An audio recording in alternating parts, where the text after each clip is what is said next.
Assalamualaikum, selamat pagi. Pagi ni kita nak buat maintenance sikit kebun. Kebun di keliling homestay saya ni lah. Ada macam-macam pokok.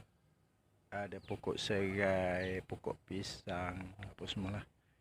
Kita nak buat maintenance, kita nak bisi rumput, kita nak clearkan sikit kawasan-kawasan yang perlu kita bersihkan.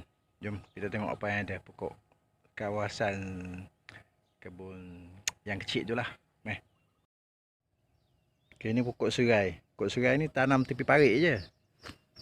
Kalau tengok ni ada lebih kurang dalam 22 perdu lah.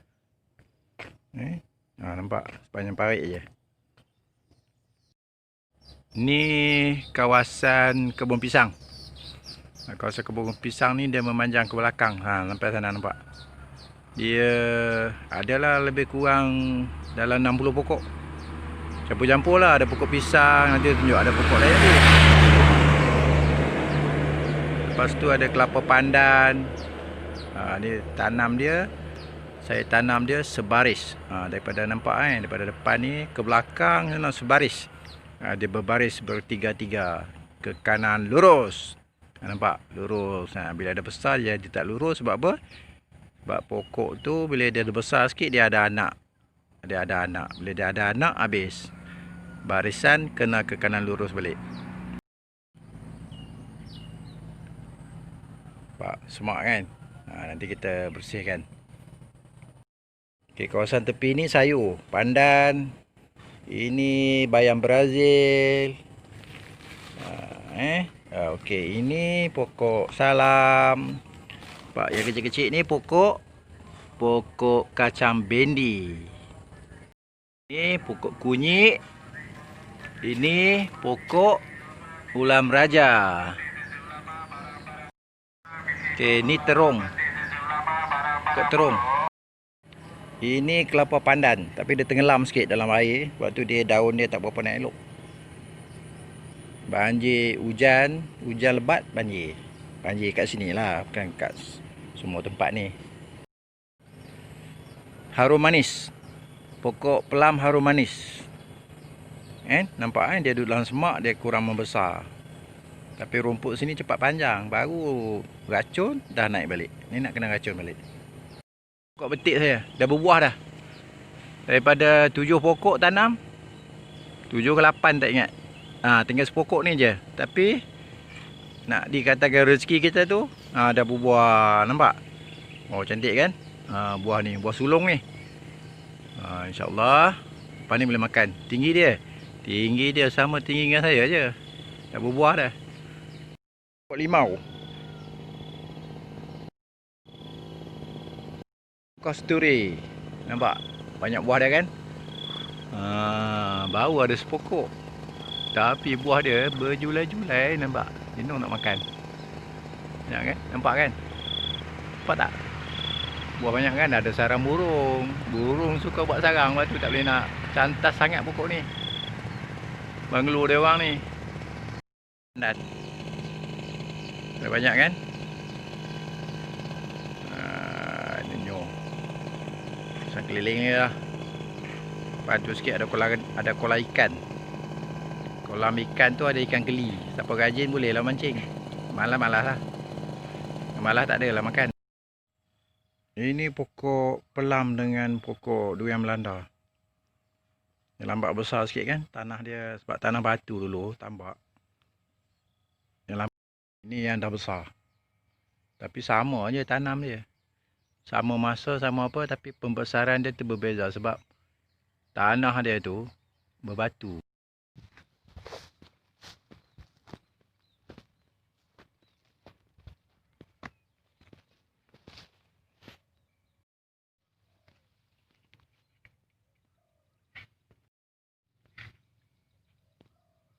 Ini saya punya pokok pelam.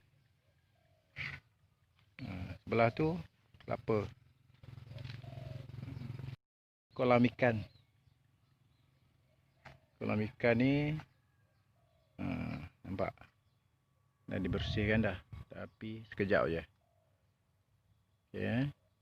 Tengok keliling kolam tu kan, keliling kolam tu ada pokok pisang, ada pokok durian Belanda, ada pokok kelapa pandan, nampak? Nampak tak? Ni durian Belanda, pisang. Okey, ke depan sana tu padi. Padi dah mula nak menguning. Dah menguning, nanti betul-betul cantik lah. Sekarang ni tak berapa nak cantik lagi. Time orang ambil padi, dia akan jadi padang. Padang bola sepak tu, sampai ke ujung ni. Okey, ni kolam. Taklah dalam, taklah besar. Panjang dia lebih kurang 40 kaki lah. Lebar dia lebih kurang 15 kaki. Kedalaman dia, kalau kita masuk air macam ni, hapus tenggelam lah. Sebab dia air tengah banyak lah bendang. Bila air dia dah kurang nanti, dia surut lah balik. Dia ikut kedalaman parit kat depan sana tu. Sebab apa? Dia orang nak masuk air dalam bendang kan. Ya, ni yang kawasan saya nak buat maintenance ni. Kalau tak buat maintenance ni,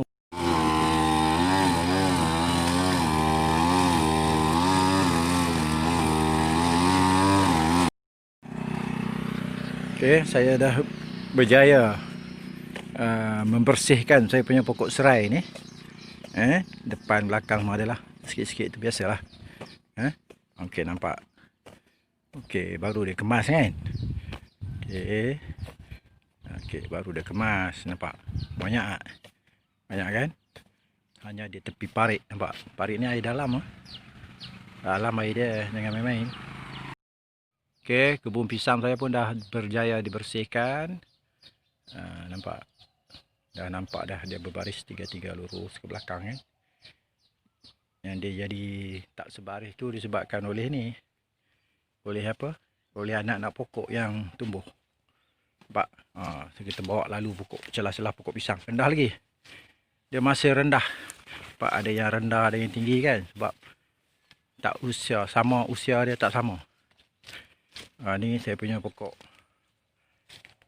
Pokok apa tadi? Harum manis. Nampak? Batang dia dah besar, cuma dia punya atas tu kecil lagi. Mungkin dia rendah kot. Ini saya punya pisang. Pisang renek. Pisang renek kan. Nampak? Ni buah betik. Limau. Kasturi. Yang best dia ada banyak sarang burung. Pak, sarang burung nampak tak? Nampak tak? Tu. Tapi burung tak ada lah, lari. Bila kita datang dekat dia lari lah. Nampak? Lepas tu saya tak boleh nak buat apa pokok ni. Saya jaga dia. Sebab dia rumah burung. Yang paling teruja ni pokok tebu. Tanam. Lama dah. Ingat tak hidup. Ada juga hasil dia. Belah dia pisang. Pisang lah. Yang belakang. Ni. Nampak. Dah berjaya dibersihkan. Tak semak dah. Ni. Kelapa pandan. Nanti berbuah nanti. Boleh kita makan. Alright. Nampak banyak belakang lah. Kangkung pun ni. Nampak kangkung. Tanah je. Okey, setelah penat misi rumput apa semua tu, kita santai-santai lah bawah pokok betik ni dengan angin sepoi-sepoi basah. Pemandangan bendang kat belakang yang menghijau kan. Nampak? Cantik kan? Daunnya yang melambai. Saya nak cakap sikit lah. Sebelum ni saya suka menulis dekat Facebook saya, kalau ramai yang follow, kalau dekat saya punya blog. Tapi sekarang semenjak lewat-lewat ni malas pula. Kenapa malas? Saya punya blog tu kadang-kadang tak boleh buka. Jadi tak apalah. Saya buat video je lah. Ramai orang tanya saya apa itu. Kalau tengok saya punya tagline tu kan, mudahkan yang senang kan. Ramai orang tanya saya apa itu mudahkan yang senang bang. Saya kata senang je. Secara ringkasnya tak adalah benda yang susah. Semua senang lah. Mudah pun senang, senang pun senang. So lebih positif lah dia punya maksud tu. Kita tak, orang kata apa, kita tak, macam nak cakap kita tak teringat benda, apa benda pun susah kan? So kita mudahkan yang senang. Maksudnya semua kejayaan tu ada dia punya cabaran masing-masing, ada dia punya faktor masing-masing, tetapi bergantung kepada usia kita lah. Kalau kita kanak-kanak, kejayaan dia lain. Kalau kita dewasa, kejayaan dia lain. Kalau dah veteran-veteran macam saya ni, lain lah dia punya kejayaan kan. Masing-masing lain. Cuma kita kena melalui proses lah. Apa proses dia? Proses dia macam ni. Setiap benda yang kita nak buat tu, kita mesti ada matlamat dia. Contoh, saya bagi contoh. Dulu saya ambil SPM tahun 80-an lah. Bila kali pertama gagal, bukan gagal maksudnya, tidak berjaya mendapat pangkat 1, 2 ataupun yang setaraf untuk melayakkan masuk ke mana-mana kolej atau universiti lah. Saya tak anggap benda tu gagal, cuma saya anggap benda tu belum berjaya. Apa yang saya buat? Saya buat balik, ambil sekali lagi. Tapi setelah 7 ke 8 tahun macam tu lah, baru saya ambil sekali lagi. Apa yang berlaku di peringkat pertama? Yang di peringkat pertama, lepas saya tamat SPM di Sekolah Menengah Tunku Menteri tu, saya pergi cari kerja lah. Sebab orang kampung ni dia bukan ada pendapatan, dia bukan ada sumber pendapatan yang tetap untuk kita membesar di kampung sampai umur kita 30, 40 macam tu kan. So kita cari kerja lah. Bila cari kerja, sebab kita nak modal untuk apa? Untuk kita mencari kejayaan. Betul tak? Sebab semua benda yang kita nak buat, kita kena ada modal lah. Tak kira lah modal tu kecil ke, modal besar ke kan. Kita kena ada modal. So tak nak menyusahkan orang tua, kita cari sendiri lah modal. Sebab kita dah lepas SPM. Dulu kalau dah lepas SPM tu dah kira tamat belajar lah. Kebanyakan kami orang kampung. Berbalik kepada kejayaan ni, pertama sekali proses dia, kita kena tahu apa yang kita nak capai. Contohnya macam saya dulu kan, saya nak capai target ataupun sasaran untuk mendapat pangkat 1 dalam SPM. Macam mana nak buat? So kita kena tahu. Yang kedua, mula-mula kita kena target. Okey, target kita SPM pangkat 1. Okey, fair. Kemudian proses yang kedua apa dia? Macam mana nak dapat pangkat 1? Setengah kita berangan dapat pangkat 1 ataupun semua A, tapi dia tak tahu apa keperluan untuk mendapat A ataupun pangkat 1. Itu yang masalah yang ramai orang hadapi lah. Kemudian yang ketiga, kita kena tahu kenapa kita nak dapat pangkat 1. Contoh kita nak minta kerja. Nak minta kerja apa? Apa syarat dia? Kalau kita di backup ataupun kita disupport oleh benda-benda macam tu, so kita teruja untuk buat lah. Bila kita teruja untuk buat tu, kita tak, orang kata apa, kita tak pandang belakang lah. Walaupun susah, walaupun senang, kita redah je lah. Sebab apa? Sebab kita ada matlamat untuk mencapai kejayaan kan. Bila kita dah buat semua benda tu, proses dia susah juga. Kadang-kadang kita berputus asa di tengah jalan. Saya dulu macam tu kan, ambil SPM. Yalah, orang dah bekerja, dah 7 tahun bekerja kan. Dah ada duit dalam poket kan? Gaji pun besar. Taklah besar mana, tapi pada orang bujang besar lah gaji tu. Dah boleh pakai kereta apa semua kan. Tapi impian untuk mencapai kejayaan tu belum berakhir. Sebab apa? Dulu gagal bukan sebab gagal. Dulu sebab belum berjaya. So nak sambunglah kejayaan tu kan. Apabila kita buat benda tu, kita kena bersungguh-sungguh lah. Bukan maksudnya kalau SPM tu setahun ataupun nak masuk universiti tu 3 tahun kan. Taklah bersungguh-sungguh sepanjang 3 tahun tu. Pergilah main, pergilah berjalan, pergilah bercuti, sama je. Cuma kita tidak terpesong arah tujuan. Kalau setakat masuk parit sikit-sikit tu tak apalah, naik habis. Jangan masuk jangan jatuh ke dalam lembah yang membuatkan kita terus berputus asa. Itu rugilah sebab masa kan. Kita bukan sebab berjaya tu, sebab masa tu makin singkat. So kita kena mencapai kejayaan tu pada usia yang muda lah. Kalau dah berumur kita baru mencapai kejayaan tu bukan tak boleh, cuma orang kata apa, nak meraihkan kejayaan tu dah tak berapa nak manis lah kan. Keperluan pun dah menjadi makin kurang kan. Takat pencen nak makan berapa ringgit sangat, nak berjalan berapa ringgit sangat kan. Macam tu lah. Tapi waktu muda macam ni kita kena bersungguh-sungguh lah, carilah. Orang muda mana ada penat, betul tak? Kalau orang muda penat, tak tahu nak cakap lah. Okey, lepas kita dah tahu proses dia kita tetapkan. Contoh saya nak pergi ke Kota Baru. Proses yang kedua, kena tahu Kota Baru tu di mana, berapa kilometer, nak pergi naik apa. Banyaklah proses dia. Okey, proses yang ketiga, sepanjang perjalanan nak pergi Kota Baru tu macam-macam lah. Orang lintas, kita kena break, lampu traffic light. Itu semua halangan-halangan yang kita kena hadapi. Realiti dia. Kalau tak ada halangan-halangan macam tu, susah juga. Kita ni rasa selesa je. Apabila kita rasa selesa je, nanti kita mendapat kejayaan tu, dia jadi kejayaan yang kurang manis. Kan? Cabaran tak teruk, kurang manis lah. Kalau kita cabar banyak halangan kan, nak ambil SPM duit tak ada, kena pergi kerja dulu kan. Nak pergi Kota Baru, nak kena pinjam motor kawan dulu. Kalau kawan tak bagi, nak tengok jadual bas, kalau tak dapat jadual bas, nak kena naik basikal. Lambatlah proses dia tu. Tapi akhirnya kita sampai Kota Baru. Bila kita sampai Kota Baru, berjaya lah. Betul tak? Macam itulah juga dalam nak ambil SPM, nak ambil macam itulah proses dia mesti ada. Tapi kita kena tetap nak pergi Kota Baru, dah sampai dekat Wakil Cik Ye ataupun sampai dekat Ketih, Kona pergi Pulat Bacok. Tak sampailah Kota Baru. Sampai tapi lambatlah, kita kona sana kona sini. Bila nak sampai? Bila? Kenalah tetap.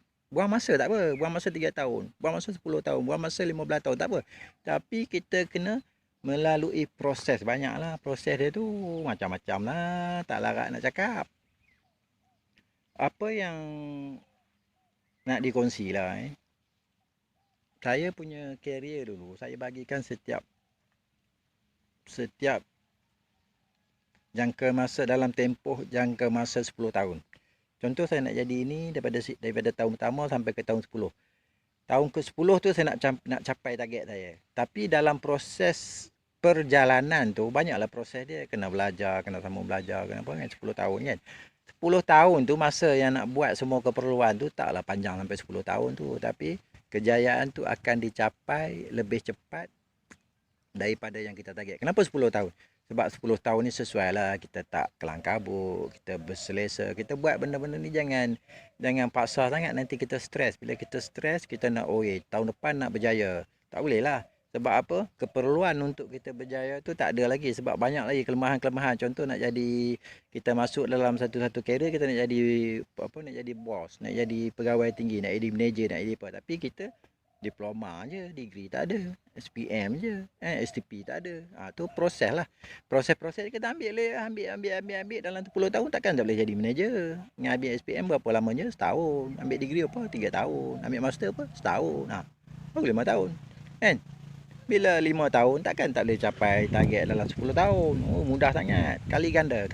Saya belum bagi 3 kali ganda. Maksudnya kalau kejayaan tu boleh capai dalam masa 3 tahun, saya kalikan 3. Lepas tu saya genapkan 10 tahun. Bila 10 tahun tu sampai 10 tahun tu selalunya sebelum 10 tahun tu dah berjaya lah. Jarang sangat tak berjaya. Habis 10 tahun. Lepas tu tetapkan target 10 tahun lagi. Lepas tu target 10 tahun lagi. Lepas 30 tahun, dah capai target semua lah. Apa yang kita nak. Okey, ni target 10 tahun lagi. Target 10 tahun lagi tak boleh cerita. Target dulu dah lepas dah. Okey, itu je lah yang nak kongsi selepas penat-penat mission rumput ni. Nampak? Dengar tak dengar? Burung terkukur. Sedap bunyi dia. Kuku. Okey. Itu je lah saya nak kongsi. Saya nak pergi nak pergi ke lain pula. Nanti saya tunjuk benang sikit-sikit. Bendang. Ada, tengoklah. Kebun pisang. Okey, ni bendang. Padi tengah menguning. Aku nak masak ni. Nampak? Cantik tak? Cantiklah bendang. Sepoi-sepoi basah anginnya. Lena ni. Oh, nampak? Oh, cantik. Kalau petang matahari jatuh sana. Jatuh dekat depan sana kan. Waktu pemandangan petang lagi cantik. Tapi kalau siapa yang nak menikmati keindahan kampung ni, datanglah duduk. Ada homestay. Homestay cabin. Hujung-hujung minggu boleh. Tak payahlah sampai 2 minggu, 3 minggu. Mari cari je. Tapi angin tak bagi dapat rasa lah. Tengok. Kuat tak angin? Tengok pokok durian tu. Angin dia. Tengok pokok betik. Angin kuat. Angin sepoi-sepoi basah di tepi bendang. Okey, jumpa lagi.